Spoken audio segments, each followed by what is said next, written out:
नमस्कार दोस्तों, मैं अमन स्वागत करता हूं आपके अपने YouTube चैनल एजुकेशन अप पे। यह भारतीय राज्य व्यवस्था के महत्वपूर्ण प्रश्नोत्तर का 16वां क्लास है और इनमें हम उन प्रश्नों को लेकर आते हैं जो विभिन्न सारे एग्जाम में पूछे गए हैं या जिन्हें पूछे जाने की संभावना है। अगर अभी भी आपने चैनल को सब्सक्राइब नहीं किया है तो चैनल को सब्सक्राइब अवश्य कर लें और इस PDF के लिए आप हमारे टेलीग्राम से जुड़ सकते हैं जिसका लिंक वीडियो के डिस्क्रिप्शन में दिया हुआ है। तो चलिए पढ़ते हैं पहले क्वेश्चन से। तो पहला क्वेश्चन पूछा गया है कि निम्नलिखित में से कौन सा भारतीय संविधान की विशेषता नहीं है? लिखित संविधान और संविधान की सर्वोच्चता। तो बिल्कुल है कि आप जब भारतीय संविधान की विशेषताओं के बारे में पढ़ेंगे तो पहला है कि भारत का जो संविधान है वह विश्व का सबसे बड़ा हस्तलिखित संविधान है, इसकी पहली विशेषता है। और दूसरी विशेषता में आता है कि भारत में जो सर्वोच्चता है वह संविधान की है। अगर अमेरिका में आपसे पूछ लिया जाए कि अमेरिका में सर्वोच्च कौन है, तो अमेरिका में सर्वोच्च है न्यायपालिका। और ब्रिटेन की अगर बात किया जाए तो ब्रिटेन में सर्वोच्च है संसद। और भारत में सर्वोच्च क्या है, तो भारत में सर्वोच्च है संविधान। तो पहला तो बिल्कुल सही है। दूसरा है कि हमारे पास फंडामेंटल राइट्स हैं, हमारे पास मौलिक अधिकार है जो कि अमेरिका के संविधान से लिया गया है। तीसरा है आपका कि प्रतिबद्ध न्यायपालिका, तो यह गलत है। क्यों गलत है, आगे चर्चा हम करते हैं। और चौथा है कि नीति निर्देशक का सिद्धांत। तो जब आप भाग 4 पढ़ेंगे तो उसमें DPSP के बारे में जिक्र किया गया है और DPSP जो है आयरलैंड यानी कि राज्य का नीति निर्देशक तत्व आयरलैंड के संविधान से लिया गया है। तो यह अभी हमारे संविधान की विशेषता है। तो यहाँ पर पूछा है कि विशेषता कौन सी नहीं है, तो प्रतिबद्ध न्यायपालिका भारतीय संविधान की विशेषता नहीं है। तो सही आंसर होता है सी। किस प्रकार से प्रतिबद्ध न्यायपालिका विशेषता नहीं, तो भारत में आपने पता होना चाहिए कि भारत में प्रतिबद्ध न्यायपालिका नहीं है, भारत में स्वतंत्र न्यायपालिका है, स्वतंत्र न्यायपालिका है भारत में। तो इस प्रकार से यह गलत है। जैसा कि आप भारतीय संविधान का भाग 5 पढ़ेंगे जो कि भारतीय संविधान का सबसे बड़ा भाग है, जिसका अनुच्छेद 52 से 151 तक आता है और इसमें कुल 100 अनुच्छेद हैं। तो इस प्रकार से यह भारतीय संविधान के जो 2500 भाग हैं उनमें से सबसे बड़ा भाग होता है भाग 5। और इसी में जो है कि भारतीय सर्वोच्च न्यायालय के बारे में यानी कि सुप्रीम कोर्ट के बारे में जिक्र किया गया है। सुप्रीम कोर्ट की व्याख्या अनुच्छेद 124 में किया गया है। इसके तहत सर्वोच्च न्यायालय तथा अनुच्छेद 214 के तहत राज्यों में जो है वह जो होता है आपका हाई कोर्ट होगा। तो इस प्रकार से आप देखेंगे कि भारत में जो है न्यायालय है वह प्रतिबद्ध नहीं है, स्वतंत्र न्यायपालिका है। तो इस प्रकार से सी वाला ऑप्शन इसका सही होता है। बढ़ते हैं अगले क्वेश्चन की तरफ। तो अगला क्वेश्चन है कि भारत का जो संविधान है उसका अनुच्छेद 56 का संबंध किससे है? तो यहाँ पे ऑप्शन है कि भारत के राष्ट्रपति के निर्वाचन से, दूसरा कह रहा है कि भारत के राष्ट्रपति की विधायी शक्तियों से, तीसरा कह रहा है कि भारत के राष्ट्रपति के कार्यकाल से और चौथा कह रहा है कि भारत के राष्ट्रपति के आपातकालीन शक्तियों से। तो यहाँ पर हम चर्चा कर लेते हैं कि भारतीय संविधान के भाग 5 में संघ का उल्लेख है, भाग 5 में संघ का उल्लेख है और जिसमें मैंने बताया कि 52 से लेकर 151 तक कुल 100 अनुच्छेद हैं और इसी में राष्ट्रपति की भी व्याख्या की गई है। अनुच्छेद 52 में कहा गया है कि भारत का एक राष्ट्रपति होगा। अनुच्छेद 53 में कहा गया है कि भारत का राष्ट्रपति जो है वह कार्यपालिका का प्रमुख होगा और सर्वोच्च सेनाओं का सेनापति होगा। अनुच्छेद 54 में राष्ट्रपति के निर्वाचन की व्याख्या की गई है कि निर्वाचन में कौन कौन लोग भाग लेंगे, इसकी व्याख्या अनुच्छेद 54 में की गई है। और अनुच्छेद 55 में जो है राष्ट्रपति के निर्वाचन की पद्धति के बारे में जिक्र किया गया है। जैसा कि आपने पता है कि राष्ट्रपति का निर्वाचन जो होता है वह अप्रत्यक्ष विधि से होता है और जो रीति है वह क्या है, तो आनुपातिक प्रतिनिधित्व एकल हस्तांतरित मत पद्धति, इसकी व्याख्या अनुच्छेद 55 में किया गया है। अनुच्छेद 56 में जो है कि भारत के राष्ट्रपति के कार्यकाल के बारे में कहा गया है कि भारत का राष्ट्रपति जिस दिन से अपना पद ग्रहण करेगा उस दिन से 5 वर्ष के लिए इसका कार्यकाल होगा, यह अनुच्छेद 56 में है। अनुच्छेद 57 में राष्ट्रपति के पुनर्निर्वाचन संबंधी चीजों की व्याख्या की गई है। हालांकि भारतीय संविधान राष्ट्रपति के पुनर्निर्वाचन संबंधी तथ्यों पर मौन है कि जैसा कि आप अमेरिका में पढ़ते हैं कि अमेरिका में कोई राष्ट्रपति 2 कार्यकाल के लिए हो सकता है, लेकिन भारत में इसकी कोई व्याख्या नहीं है। भारत में कई कार्यकाल के लिए राष्ट्रपति हो सकता है। तो अनुच्छेद 57 जो है पुनर्निर्वाचन की व्याख्या करता है।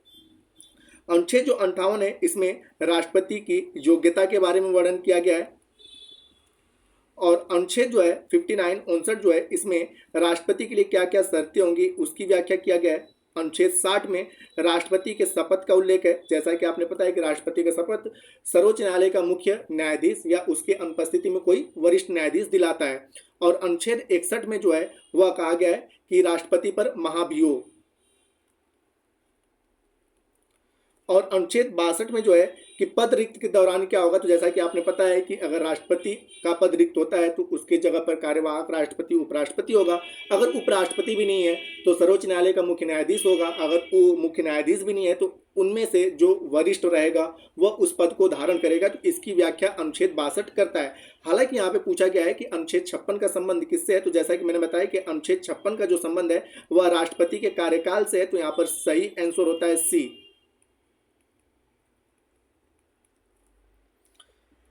अगला क्वेश्चन है कि भाषण और अभिव्यक्ति का अधिकार किस में प्रदत्त है, अनुच्छेद 15 में या अनुच्छेद 19 में या अनुच्छेद 20 में या अनुच्छेद 21 में। तो यहाँ पर हम चर्चा करते हैं कि भाषण और अभिव्यक्ति के बारे में। तो जब आप भारतीय संविधान का भाग 3 पढ़ेंगे तो उसमें फंडामेंटल राइट्स यानी कि मौलिक अधिकार के बारे में व्याख्या किया गया है। और फंडामेंटल राइट्स किस देश के संविधान से लिया गया है, तो अमेरिका के संविधान से लिया गया है। मूल संविधान में फंडामेंटल राइट्स की जो संख्या थी वह 7 थी। वर्तमान समय में इसकी संख्या कुल 6 है। फंडामेंटल राइट्स की बात किया जाए तो इसका अनुच्छेद जो होता है 12 से स्टार्ट होता है और 12 से 35 तक फंडामेंटल राइट्स है, जो कि वर्तमान समय में कुल 6 है। पहला जो फंडामेंटल राइट्स है वह है आपका समानता का अधिकार, जिसका अनुच्छेद 14 से 18 तक आता है। और दूसरा जो फंडामेंटल राइट्स है उसमें कहा गया है स्वतंत्रता का अधिकार, जिसमें अनुच्छेद 19 से लेकर 22 तक है। कुल 4 स्वतंत्रता के अधिकार हैं। और इन्हीं स्वतंत्रता के अधिकार में पहला है अनुच्छेद 19, जिसमें भाषण और अभिव्यक्ति के स्वतंत्रता के बारे में जिक्र किया गया है। और इसी के अंतर्गत कुल 6 प्रकार की स्वतंत्रता है। जब आप 19(1) पढ़ेंगे तो 19(1) में भाषण और अभिव्यक्ति और प्रेस की स्वतंत्रता दिया गया है। 19(2) में जो है सभा और सम्मेलन करने के बारे में व्याख्या किया गया है। 19(3) में कहा गया है संगठन बनाने की स्वतंत्रता।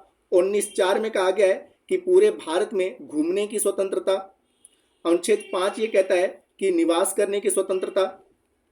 और 19(6) जो अनुच्छेद कहता है इसमें कहता है आजीविका चलाने की स्वतंत्रता। तो यहाँ पे भाषण और अभिव्यक्ति के बारे में पूछा गया। तो भाषण और अभिव्यक्ति की स्वतंत्रता 19(1) के अंतर्गत आता है। हालांकि यहाँ पे केवल 19 लिखा हुआ है, तो सही आंसर होता है आपका बी। साथ ही साथ अन्य अनुच्छेद के बारे में अगर बात करें तो अनुच्छेद 15 में जो है, अनुच्छेद 15 में कहा गया है कि जो है कि कोई भी व्यक्ति धर्म, जाति, भाषा, लिंग एवं जन्म स्थान के आधार पर किसी भी नागरिक के साथ भेदभाव नहीं करेगा। इसकी व्याख्या जो है अनुच्छेद 15 में किया गया है।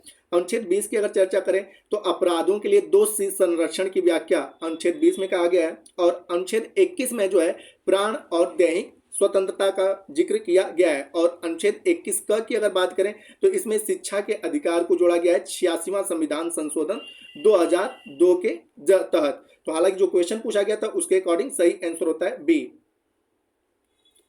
अगला प्रश्न है कि प्रश्नकाल के बाद के समय को कहा जाता है शून्यकाल, वार्ताकाल, मतदान काल या मध्यांतर। तो सबसे पहले हम यहाँ पे जान लेते हैं कि भारत का जो संसद होता है, सदन होता है, कितने बजे शुरू होता है। तो भारत के संसद का जो समय होता है शुरू होने का 11 बजे से वह शुरू होता है। और 11 से 12 बजे का जो समय होता है उसे हम लोग प्रश्नकाल का समय कहते हैं। 11 से 12 का जो समय होता है प्रश्नकाल का होता है। और जैसे ही 12 बजते हैं तो घड़ियों में 00 हो जाता है। जब आप 24 घंटा से करें तो इसमें 00 होता है। तो 00 यानी कि 12 से 1 या 00 से 1 की बात करें तो यहाँ पर स्टार्ट होता है शून्यकाल। शून्यकाल की शुरुआत की बात करें तो शून्यकाल की शुरुआत साल 1962 में की गई थी। और इसकी शुरुआत का श्रेय भी भारत को ही जाता है। कि आपसे पूछा जाए कि शून्यकाल के जिक्र शून्यकाल की किस किस देश की देन है, तो भारत की देन है। और भारत में भी किसकी, तो भारतीय मीडिया की देन है। मीडिया की यहाँ पर देन है। तो यहाँ पे क्या होता है कि शून्यकाल में अविलंबनकारी लोक महत्व के प्रश्नों पर चर्चा की जाती है। तो यहाँ पे प्रश्न जो पूछा गया है कि प्रश्नकाल के बाद का ठीक बाद का समय क्या कहलाता है, शून्यकाल, जिसका समय मैंने बताया कि 12 से 1 या 00 से 1 आप कह सकते हैं। तो सही आंसर होता है ए। अगला प्रश्न है कि बिहार में कुल संसदीय निर्वाचन क्षेत्रों की संख्या कितनी है। 35 है, 40 है, 42 है या 48 है। तो यहाँ पर अब दोनों चीज़ों की संसद में कौन कौन आते हैं, तो जैसा कि आपने पता है कि संसद में जो होता है वह लोकसभा, राज्यसभा और राष्ट्रपति, यहाँ पे प्रेसिडेंट को मिलाकर संसद बनता है। तो बिहार के संसदीय क्षेत्र में अगर लोकसभा की बात किया जाए तो लोकसभा से कुल 40 प्रतिनिधि आते हैं। राज्यसभा की अगर बात किया जाए तो राज्यसभा से कुल 16 प्रतिनिधि आते हैं। उसी प्रकार से अगर हम बिहार के विधान मंडल की अगर बात करें तो बिहार के विधानमंडल में कौन कौन है, तो वहां का विधान सभा है, विधान परिषद है और वहां का गवर्नर यानी कि राज्यपाल है। बिहार के विधानसभा से कुल लोग आते हैं 243 और यहाँ पर जो है कि विधान परिषद की अगर बात करें तो विधान परिषद से कुल 75 लोग आते हैं और एक गवर्नर होता है। इसमें से भी अगर अब यहाँ पे चर्चा कर लेते हैं संसद की, तो संसद के बारे में पूछा है तो संसद से पूछा गया है कि कितने निर्वाचन क्षेत्र आते हैं, तो आपके 40 लोग बिहार के निर्वाचन यानी कि लोकसभा में बिहार से कितने लोग जाएंगे, तो 40 लोग, और राज्यसभा में बिहार से कितने लोग जाएंगे, तो राज्यसभा में 16 प्रतिनिधि बिहार से जाते हैं। तो इस प्रकार से सही आंसर होता है आपका बी। साथ ही साथ यहाँ पे अगर आपसे पूछ लिया जाए कि बिहार के संसदीय निर्वाचन क्षेत्रों में अनुसूचित जातियों हेतु कुल कितनी सीटें आरक्षित हैं, तो संसदीय क्षेत्रों में अनुसूचित जातियों के लिए कुल 6 सीटें आरक्षित है। ये 6 सीटें कहाँ से आरक्षित है, तो हाजीपुर से, गोपालगंज से, गया से, सासाराम से, समस्तीपुर से और जमुई से। यह 6 सीटें जो है अनुसूचित जातियों के लिए आरक्षित हैं इन 6 जिलों में। मतलब 40 में से जो है 6 सीटें किसके लिए, तो यहाँ पे 6 सीटें जो है वह अनुसूचित जातियों के लिए आरक्षित हैं। बढ़ते हैं अगले क्वेश्चन की तरफ। अगला क्वेश्चन है कि मौलिक अधिकारों के प्रवर्तन के लिए याचिका, जिसको कि हम लोग रिट कहते हैं, जारी की जा सकती है जिला न्यायालय के द्वारा, राष्ट्रपति के द्वारा, सर्वोच्च न्यायालय के द्वारा या सर्वोच्च न्यायालय और उच्च न्यायालयों के द्वारा। तो जैसा कि मैंने बताया कि भारतीय संविधान का भाग जो 3 है इसमें फंडामेंटल राइट्स के बारे में व्याख्या किया गया है और यहाँ पर जो सबसे अंतिम छठा फंडामेंटल राइट्स है वह है संवैधानिक उपचारों का अधिकार। और इसके तहत जो है सुप्रीम कोर्ट के बारे में कहा गया है कि सुप्रीम कोर्ट अनुच्छेद 32 के तहत जो है वह रिट जारी करती है और हाई कोर्ट जो है अनुच्छेद 216 के तहत, ठीक है, सॉरी 226 के तहत रिट जारी करता है, हाई कोर्ट जारी करता है। और कुल कितने प्रकार की रिट होती हैं, तो 5 प्रकार की रिटें होती हैं। तो यहाँ पे पूछा गया है कि रिट कौन कौन जारी कर सकता है, तो रिट जो होता है वह सर्वोच्च न्यायालय जारी कर सकता है और हाई कोर्ट यानी कि उच्च न्यायालय जारी कर सकता है। अनुच्छेद 32 में रिटों का प्रावधान किया गया है, इसीलिए भारतीय संविधान के निर्माता डॉक्टर भीमराव अंबेडकर ने अनुच्छेद 32 को भारतीय संविधान की हृदय और आत्मा कहे थे। तो यहाँ पर जो क्वेश्चन पूछा गया है उसके अनुसार सही आंसर होता है डी कि रिट जारी करने का अधिकार जो है वह सुप्रीम कोर्ट और हाई कोर्ट को है। अगला प्रश्न है कि भारत के संविधान में चुनाव प्रणाली का प्रावधान किस अनुच्छेद में किया गया है, अनुच्छेद 124 से 128 या अनुच्छेद 324 से 329 या अनुच्छेद 256 से 259 या अनुच्छेद 274 से 279। तो जब आप भारतीय संविधान का भाग 15 पढ़ते हैं इसमें निर्वाचन का उल्लेख किया गया है और इसका अनुच्छेद आता है 324 से लेकर 329 तक, ठीक है। भारतीय संविधान का भाग 15 में निर्वाचन का उल्लेख है और जिसका कि अनुच्छेद 324 से 329 है। तो जिस प्रकार से आपका सही आंसर होता है बी। अब जानते हैं इसके बारे में हम लोग, तो यहाँ पे है कि आपका कि 324 से 329 में जो है निर्वाचन आयोग के बारे में कहा गया है, उनके गठन, उनकी शक्तियां, उनका कार्य और उनके अध्यक्षों का कार्यकाल, पात्रता आदि के बारे में उल्लेख आपको 324 से 329 में मिल जाएगा। भारतीय निर्वाचन आयोग अगर आपसे पूछे तो किस प्रकार का आयोग है, तो भारतीय जो निर्वाचन आयोग है वह एक संवैधानिक निकाय है, संवैधानिक निकाय।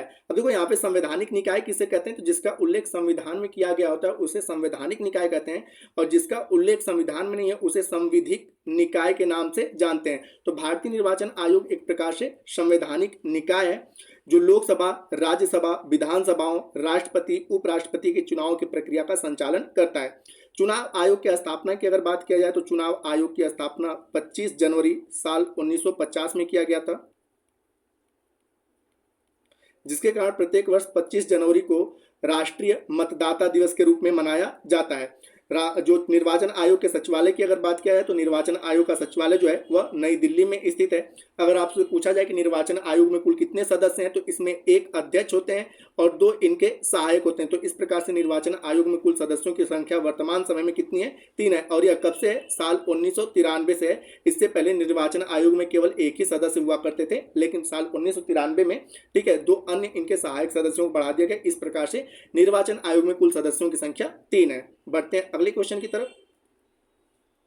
अगला क्वेश्चन है कि राज्य के राज्यपाल को अध्यादेश जारी करने की शक्ति प्रयुक्त की जा सकती है राज्य सूची पर, अवशिष्ट विषय पर, राज्य व संघ सूची पर या संघ, राज्य और समवर्ती सूची पर। तो राज्य में जो राज्यपाल अध्यादेश जारी करता है अनुच्छेद 213 के तहत, ठीक है, अनुच्छेद 213 के तहत राज्यों में राज्यपाल क्या करता है? अध्यादेश जारी करता है और यह जो शक्ति का प्रयोग करता है वह राज्य सूची के विषयों पर अपनी शक्तियों का प्रयोग करता है। तो इस प्रकार से सही उत्तर होता है ए। अब यहाँ पे साथ ही साथ जान लेते हैं कि राज्य का जो राज्यपाल होता है वह राज्य का संरक्षक और मार्गदर्शक के रूप में काम करता है। अनुच्छेद 153 में जो है वह कहा गया है कि प्रत्येक राज्य का एक राज्यपाल होगा, साथ ही एक ही व्यक्ति 2 या उससे अधिक राज्यों का राज्यपाल नियुक्त किया जा सकता है। अध्यादेश जो होता है किसके द्वारा, अगर आपसे पूछा जाए तो अध्यादेश किसके द्वारा तैयार किया जाता है? तो मंत्रिमंडल के द्वारा तैयार किया जाता है। समांतर राज्यपाल का जो कार्यकाल की अगर बात किया जाए तो इनका कार्यकाल 5 वर्ष का होता है, परंतु वास्तव में राज्यपाल राष्ट्रपति के प्रसाद पर्यंत अपने पद को धारण करते हैं। तो हालांकि यहाँ पे अध्यादेश है, तो अगर आपसे पूछा जाए कि राज्यों में राज्यपाल अनुच्छेद 213 के तहत अध्यादेश जारी करता है, राष्ट्रपति 123 के तहत अध्यादेश जारी करता है। अब यह अध्यादेश जारी कब होता है? तो जैसा कि आपने पता है कि सदन में एक लोकसभा होता है, दूसरा राज्यसभा होता है। कुछ राज्यों में विधानसभा और विधान परिषद दोनों है। तो जब दोनों में से कोई एक सदन में नहीं होता है, उस दौरान किसी विशेष परिस्थिति पे जब कानून बनाना होता है तो केंद्र में 123 का प्रयोग करके राष्ट्रपति अध्यादेश जारी करता है और राज्य में 213 का प्रयोग करके राज्यपाल अध्यादेश जारी करता है। बढ़ते हैं अगले क्वेश्चन की तरफ। अगला क्वेश्चन है कि निम्नलिखित में से कौन सा कथन भारतीय संविधान की प्रस्तावना के संबंध में सही नहीं है? पहला कह रहा है कि यह न्यायविद है, तो बिल्कुल सही है कि जब हमारे मौलिक अधिकारों का हनन होता है तो हम अनुच्छेद 32 के तहत सुप्रीम कोर्ट में और 226 के तहत क्या करते हैं? हाई कोर्ट में जाते हैं। तो यह बिल्कुल न्यायविद है कि अगर हमारे मौलिक अधिकारों का हनन हुआ, ठीक है, तो हम इसके तहत जाते हैं। तो पहला कह रहा है कि कौन सा कथन भारतीय संविधान की प्रस्तावना के संबंध में सही नहीं है? तो बिल्कुल सही है कि अगर प्रस्तावना में जो चीज़ें दिया गया है अगर वो चीज़ें हमें नहीं मिलती है तो हम 232 के तहत और 226 के तहत हम हाई कोर्ट या सुप्रीम कोर्ट में जा सकते हैं। दूसरा कह रहा है आपका कि प्रस्तावना न ही व्यवस्थापिका की शक्ति का स्रोत है और न ही उसकी शक्तियों का निषेध करती है। तो यह भी बिल्कुल सही है कि इसके तहत न ही व्यवस्थापिकों का शक्ति का जिक्र किया गया है, न ही उसके शक्तियों के बाधित करने का जिक्र किया गया है प्रस्तावना में।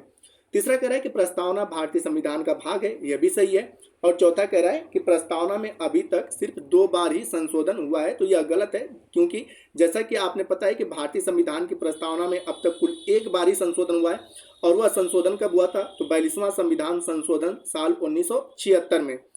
और इसी के तहत भारतीय संविधान की प्रस्तावना में धर्मनिरपेक्ष, जिसको हम लोग पंथ निरपेक्ष के नाम से जानते हैं, धर्मनिरपेक्ष या पंथ निरपेक्ष कह लें, समाजवाद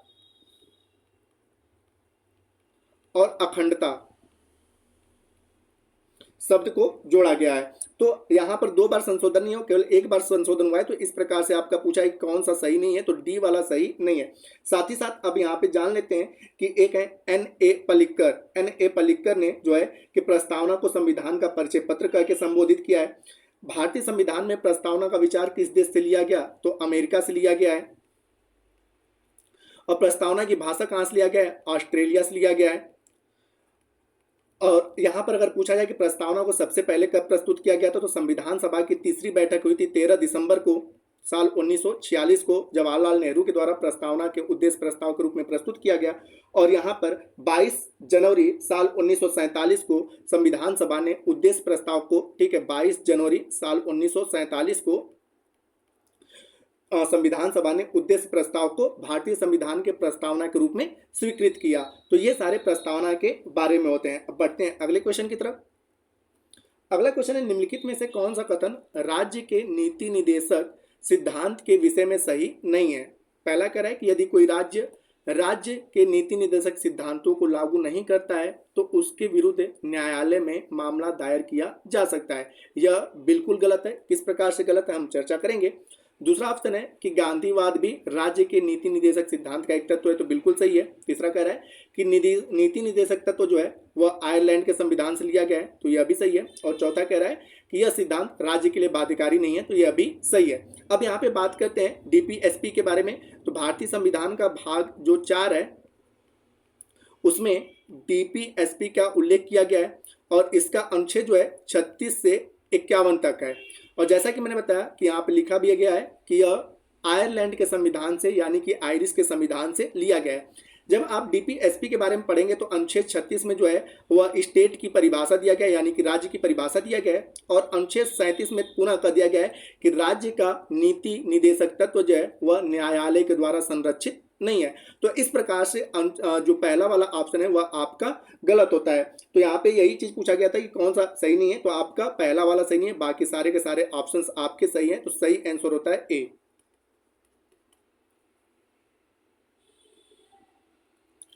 अगला क्वेश्चन है कि भाषण और अभिव्यक्ति की स्वतंत्रता में शामिल नहीं है हड़ताल करने का अधिकार, मौन रहने का अधिकार, सरकारी गतिविधियों के बारे में जानने का अधिकार या प्रेस की स्वतंत्रता। तो यहाँ पर जैसा कि मैंने बताया कि फंडामेंटल राइट्स जो कि भारतीय संविधान के भाग 3 में लिया है और जिसका अनुच्छेद जो है 12 से 35 तक है। और इसमें मूल संविधान में 7 फंडामेंटल राइट्स थे, वर्तमान समय में फंडामेंटल राइट्स की संख्या 6 है। और पहला फंडामेंटल राइट्स जो है वह समानता का अधिकार है जिसका अनुच्छेद 14 से 18 तक है। और दूसरा जो फंडामेंटल राइट्स है वह स्वतंत्रता का अधिकार है जिसका अनुच्छेद 19 से 22 तक है। और जब आप 19 को पढ़ेंगे तो 19 में 6 प्रकार की स्वतंत्रता का वर्णन किया गया है। 19(1) में कहा गया है कि भाषण और अभिव्यक्ति और प्रेस की स्वतंत्रता, भाषण, प्रेस और अभिव्यक्ति की स्वतंत्रता का उल्लेख 1 में किया गया है। 19(2) में सभा और सम्मेलन का स्वतंत्रता दिया गया है। 19(3) में जो है वह संगठन बनाने की स्वतंत्रता दिया गया है। 19(4) में भारत के किसी भी क्षेत्र में घूमने की स्वतंत्रता है। 19(5) में जो है वह भारत के किसी भी क्षेत्र में निवास करने की स्वतंत्रता है। और 19(6) में जो है वह भारत के किसी भी क्षेत्र में अपनी आजीविका चलाने की स्वतंत्रता के बारे में उल्लेख किया गया है। तो अब यहाँ पे देखेंगे कि हड़ताल करने का अधिकार कहीं पर नहीं दिया गया है, क्योंकि हड़ताल करने से पूरे भारत में अराजकता फैल जाएगी और उत्पाद क्षमता काफी प्रभावित होंगे, जिसके कारण भारत में हड़ताल करने की स्वतंत्रता नहीं है। मौन रहने की स्वतंत्रता है, सरकारी गतिविधियों के बारे में जानने का अधिकार भी है और प्रेस की स्वतंत्रता भी है, जैसा कि मैंने बताया 19(1) के तहत। अब साथ ही साथ आप यह जान लें कि क्या मूल संविधान में प्रेस की स्वतंत्रता को शामिल किया गया था। तो मूल संविधान में प्रेस की स्वतंत्रता को नहीं शामिल किया गया था। उच्चतम न्यायालय ने 19(1) के तहत प्रेस की स्वतंत्रता को शामिल किया है। तो ये भी आप क्वेश्चन जान लीजिएगा, ठीक है। और यहाँ पे होता है कि सबसे पहले जो है कि हड़ताल को अवैध किस कोर्ट ने घोषित किया था। तो केरल के हाई कोर्ट ने सबसे पहले हड़ताल को अवैध घोषित किया। बाद में पूरे देश में हड़ताल को अवैध घोषित कर दिया गया। क्यों? क्योंकि हड़ताल करने से जिम्मेवार का जिससे कि देश की उत्पादन क्षमता पर असर पड़ता है, इसीलिए हड़ताल को असंवैधानिक यानी कि अवैधानिक घोषित कर दिया गया है। तो इस प्रकार से दिए गए क्वेश्चन के अनुसार सही आंसर होता है ए। अगला प्रश्न है कि भारतीय संविधान का कौन सा भाग संविधान की आत्मा कहलाता है? अधिकारों से संबंधित प्रावधान या उद्देशिका या एकीकृत न्यायपालिका या संसद से संबंधित प्रावधान। तो यहाँ पर भारतीय संविधान जो है कि आत्मा कहलाती जो है वह उद्देशिका कहलाती है, ठीक है, उद्देशिका कहलाती है। हालांकि अधिकारों से संबंधित प्रावधान में जो है पूरे अधिकारों को नहीं, अनुच्छेद 32 को जिसमें कहा गया है संवैधानिक उपचारों का अधिकार, इसको B.R. अम्बेडकर ने संविधान की आत्मा कहा था, न कि पूरे अधिकारों से संबंधित प्रावधान को। लेकिन पूरी उद्देशिका को भारतीय संविधान का आत्मा कहा जाता है। उद्देशिका के जरिए हमें संविधान निर्माताओं के उद्देश्यों का पता चलता है कि वह किस प्रकार का संविधान बनाना चाहते थे। जैसा कि मैंने बताया कि सबसे पहले उद्देशिका को 13 दिसंबर साल 1946 को संविधान सभा की तीसरी बैठक के दौरान जवाहरलाल नेहरू के द्वारा प्रस्तुत किया गया। 22 जनवरी साल 1947 को संविधान सभा द्वारा जवाहरलाल नेहरू के द्वारा जो उद्देश्य प्रस्ताव दिया गया था उसको भारतीय संविधान के प्रस्तावना के रूप में अंगीकृत किया गया। अब यहाँ पे बात आती है कि प्रस्तावना का विचार कहाँ से लिया गया। तो प्रस्तावना का विचार जो है वह अमेरिका से लिया गया और प्रस्तावना की जो भाषा है वह ऑस्ट्रेलिया से लिया गया है। साथ ही साथ प्रस्तावना में आप स्वतंत्रता, समानता और बंधुता जैसे विचार को देखते हैं, तो स्वतंत्रता, समानता और बंधुता जैसे विचार जो है भारतीय संविधान की प्रस्तावना में फ्रांस की क्रांति से लिया गया है। ठीक है, तो ये सारे फैक्ट इसके संबंधित हैं। साथ ही साथ यहाँ पर ये भी क्वेश्चन पूछा जा सकता है कि भारतीय संविधान के प्रस्तावना में अब तक कुल कितनी बार संशोधन किया जा चुका है। तो एक बार संशोधन हुआ है, 42वां संविधान संशोधन 1976, जिसके तहत पंथ निरपेक्ष, समाजवाद और अखंडता शब्द को जोड़ा गया है। तो ये सारे प्रस्तावना के बारे में रहे। तो दिए गए प्रश्न के अनुसार सही आंसर होता है बी। अगला प्रश्न है, निम्नलिखित में से कौन सी समिति मुख्यतः जनजातीय क्षेत्रों में पंचायती राज से संबंधित है? सादिक अली समिति, या दिलीप सिंह भूरिया समिति, या पीके थंगुन समिति, या डूमरलाल बैथा समिति। तो यहाँ पर जो है कि जनजातीय क्षेत्रों में पंचायती राज से जो संबंधित समिति है वह है दिलीप सिंह भूरिया समिति। दिलीप सिंह भूरिया समिति का गठन साल 1994 में किया गया था और इन्होंने अपना रिपोर्ट प्रस्तुत किया साल 1995 में। तो यहाँ पर सही आंसर होता है बी। साथ ही साथ अन्य समिति के बारे में यहाँ पर चर्चा करें तो सादिक अली समिति की अगर बात किया जाए तो सादिक अली समिति का जो गठन है वह जो है साल 1964 में किया गया था, 1964 में। और पंचायती राज व्यवस्था में सुधार सुझाव देने के लिए राजस्थान सरकार के द्वारा, ठीक है, राजस्थान सरकार के द्वारा इस समिति का गठन किया गया था पंचायती राज में सुधार के लिए। पीके थुंगन समिति की बात किया जाए तो साल 1988 में पीके थुंगन समिति ने पंचायती राज व्यवस्था को शक्तिशाली बनाने हेतु संवैधानिक दर्जा देने की सिफारिश करी थी। ठीक है, और डूमरलाल बैदा की बात किया जाए तो डूमरलाल बैदा जो है यह बिहार के राजनेता थे और बिहार के कई सारे संवैधानिक पदों पर अपना कार्य मतलब अपना योगदान दिया है। तो यहाँ पे पूछा गया है कि जनजातीय क्षेत्रों में पंचायती राज से संबंधित कौन सी समिति है? तो दिलीप सिंह भूरिया समिति है। तो सही आंसर होता है बी। अगला क्वेश्चन है कि भारत में नागरिकों के मौलिक अधिकारों का संरक्षक कौन है? संसद है, सर्वोच्च न्यायालय है, मंत्रिमंडल है, या राष्ट्रपति है? तो जैसा कि मैंने बताया कि फंडामेंटल राइट्स में जो है अनुच्छेद 12 से 35 तक है और अनुच्छेद जो 32 है, अनुच्छेद 32 जो है ये कहता है कि अगर किसी व्यक्ति के मौलिक अधिकारों का हनन होता है तो अनुच्छेद 32 के तहत वह सुप्रीम कोर्ट में रिट जारी कर सकता है और 226 के तहत हाई कोर्ट में रीट जारी कर सकता है। और रीटों की कुल संख्या कितनी है? तो रीटों की कुल संख्या 5 है। तो इस प्रकार से मौलिक अधिकारों के संरक्षक के रूप में सर्वोच्च न्यायालय है। तो सही आंसर होता है आपका बी। इस सेशन का अंतिम क्वेश्चन है कि राज्यसभा के पास लोकसभा के बराबर अधिकार हैं संविधान संशोधन के मामले में, सरकार के निष्कासन में, कटौती प्रस्ताव में, या नई अखिल भारतीय सेवा बनाने के मामले में।